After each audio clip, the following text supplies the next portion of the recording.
When you were putting on the habit every morning, did you find yourself growing sterner? Well, when I put on the habit every day, it did sort of... It's like when you're in a musical and you stand backstage and you think, I don't feel like doing this again.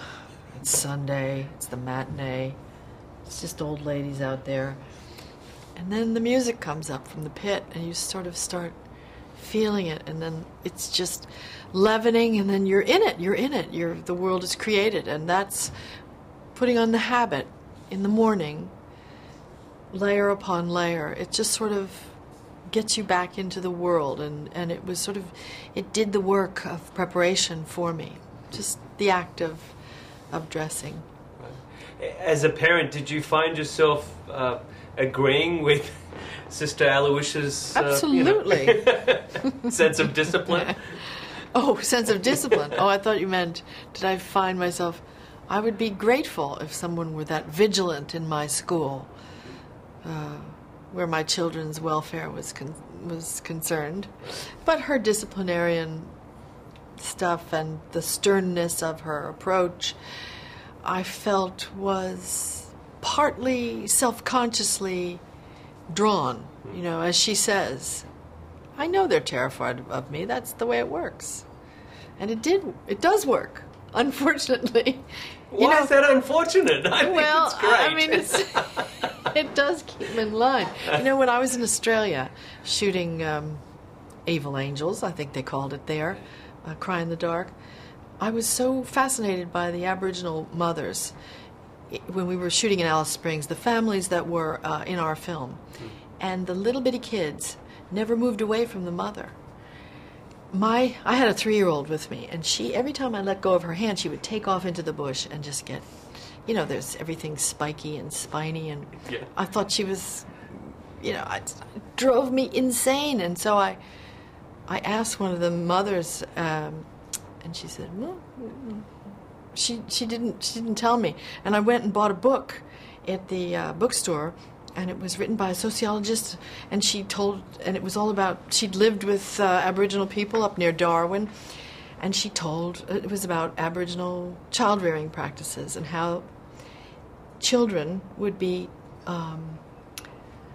terrified by an uncle or a stranger early when they were babies, and they'd come up deliberately and scare them.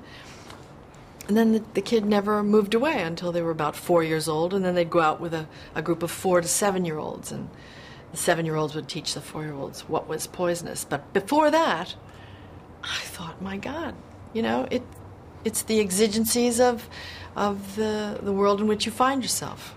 This is what works. The dangers of the big bad world. Yeah. I thought it was great. Right. Now, you worked opposite Philip Seymour Hoffman in a play. Yes. A very different battle this time. Yes. On opposite sides, I gather, of the changes in the church? Well, in the play I did with him, it was The Seagull, and he was playing my son.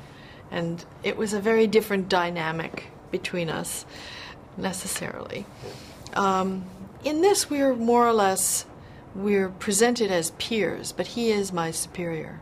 And my only armament against what I perceive as his dangerous nature is my wits, is to get him to admit what he's done, to confess. Because I really don't have any power to get rid of him, fire him, nothing. He has, when he says, you report to us, he's stating the facts. So she's jumping rank. But we are equals in our passion. How do you think the element of doubt manifests itself? Isn't there an element of doubt in every thought process, every opinion? Even no matter how convicted you are, as is your character? Yeah.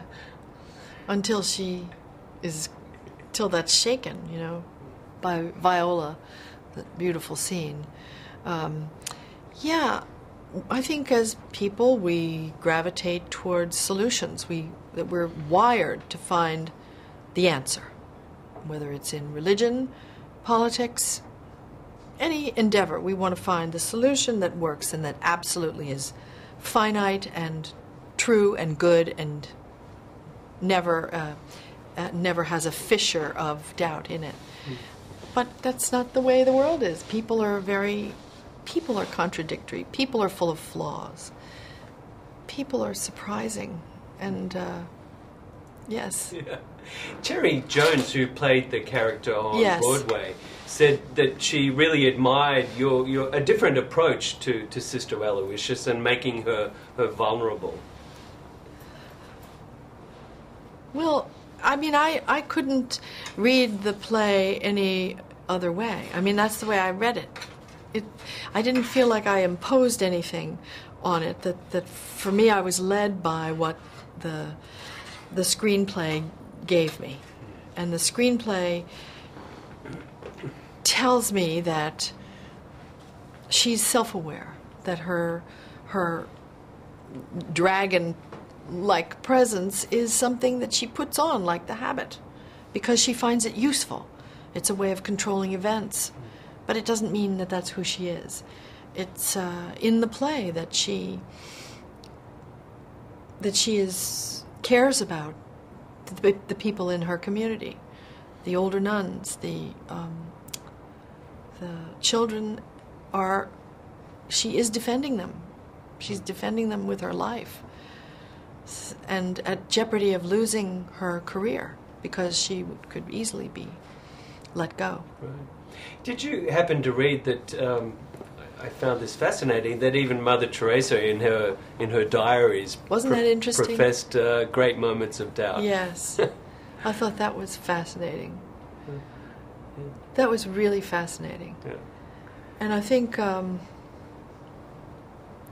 even though we want to be certain of things, the world is kind of so chaotic that it's difficult to contain all of human behavior and all of the potentialities of natural events and